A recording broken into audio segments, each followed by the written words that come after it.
ആരോഗ്യമന്ത്രി വീണ ജോർജ് കേന്ദ്രമന്ത്രി ജെ.പി. നഡ്ഡയുമായി ഇന്ന് കൂടിക്കാഴ്ച നടത്തും. വേതന വർധന ആവശ്യപ്പെട്ട ആശാപ്രവർത്തകർ സമരം തുടരുന്നതിനിടെയാണ് ഈ കൂടിക്കാഴ്ച. ഉച്ചയ്ക്ക് 2:30 സമയം അനുവദിച്ചിരിക്കുന്നത്. ബി ബാലഗോപാൽ ഡൽഹിയിൽ നിന്ന് വിവരങ്ങളുമായി നമുക്കൊപ്പം ചേരുന്നുണ്ട്. ബാലഗോപാൽ, ഈ കഴിഞ്ഞ തവണ ഈ കേന്ദ്രമന്ത്രിയെ കാണാൻ സമയം ചോദിച്ചില്ല എന്നൊക്കെ പറഞ്ഞ് വലിയ വിവാദങ്ങൾ നാട്ടിലുണ്ടായിരുന്നു. എന്തായാലും ഇപ്പോൾ കേന്ദ്ര ആരോഗ്യമന്ത്രിയെ കാണാൻ പോവുകയാണ് വീണ ജോർജ്. സ്വാഭാവികമായും നമുക്കറിയേണ്ടത് ആശാപ്രവർത്തകർ അവർ ഉന്നയിക്കുന്ന വിഷയങ്ങളിൽ കേന്ദ്രത്തിന് എന്ത് ചെയ്യാൻ കഴിയും എന്നുള്ളതാണ്. വളരെ നിർണായകമാണ് ആശാപ്രവർത്തകരെ സംബന്ധിച്ച് ഈ കൂടിക്കാഴ്ച. വീണ ജോർജ് അവിടെ എത്തിയോ? സംസാരിക്കാൻ കഴിഞ്ഞിരുന്നോ മാധ്യമങ്ങൾക്ക്?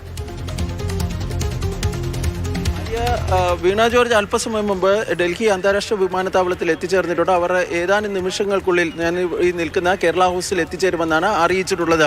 ഇന്ന് ഉച്ചയ്ക്ക് ശേഷമാണ് ഈ സംസ്ഥാന ആരോഗ്യമന്ത്രി വീണ ജോർജ് കേന്ദ്ര ആരോഗ്യമന്ത്രി ജെ.പി. നദ്ദയുമായി കൂടിക്കാഴ്ച നടത്തുന്നത്. ഈ കൂടിക്കാഴ്ചയ്ക്ക് സമയം തേടിക്കൊണ്ട് കഴിഞ്ഞ 19-ാം തീയതി സംസ്ഥാന സർക്കാരിൻ്റെ റെസിഡന്റ് കമ്മീഷണർ, കേരള ഹൗസിലെ റെസിഡന്റ് കമ്മീഷണർ കേന്ദ്ര ആരോഗ്യമന്ത്രിയുടെ പ്രൈവറ്റ് സെക്രട്ടറിക്ക് ഒരു കത്ത് നൽകിയിരുന്നു. ഈ കത്തിൻ്റെ അടിസ്ഥാനത്തിലാണ് ഇപ്പോൾ കൂടിക്കാഴ്ചയ്ക്ക് സമയം അനുവദിച്ചിരിക്കുന്നത്. ഇന്ന് കൂടിക്കാഴ്ചയ്ക്ക് സമയം അനുവദിക്കാമെന്ന് കഴിഞ്ഞ ദിവസങ്ങളിൽ തന്നെ അനൗദ്യോഗികമായി കേരള സർക്കാരിനെ കേന്ദ്ര ആരോഗ്യ മന്ത്രാലയം അറിയിച്ചിരുന്നു.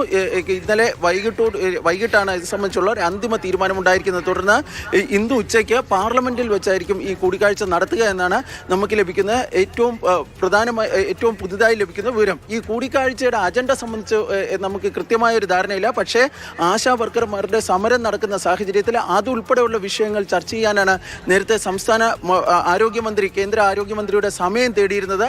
അതുകൊണ്ട് സ്വാഭാവികമായും ഈ ആശാ വർക്കർമാരുടെ വിഷയം ഉൾപ്പെടെ ഈ കൂടിക്കാഴ്ചയിൽ ചർച്ച ചെയ്യുമെന്ന കാര്യം ഉറപ്പാണ്. ഇന്ന് പാർലമെന്റിൽ ഈ വിഷയം അടിയന്തര പ്രമേയമായി ഉന്നയിക്കുവാൻ വേണ്ടി കൊടുക്കുന്ന സുരേഷ് നോട്ടീസ് നൽകിയിട്ടുണ്ട്.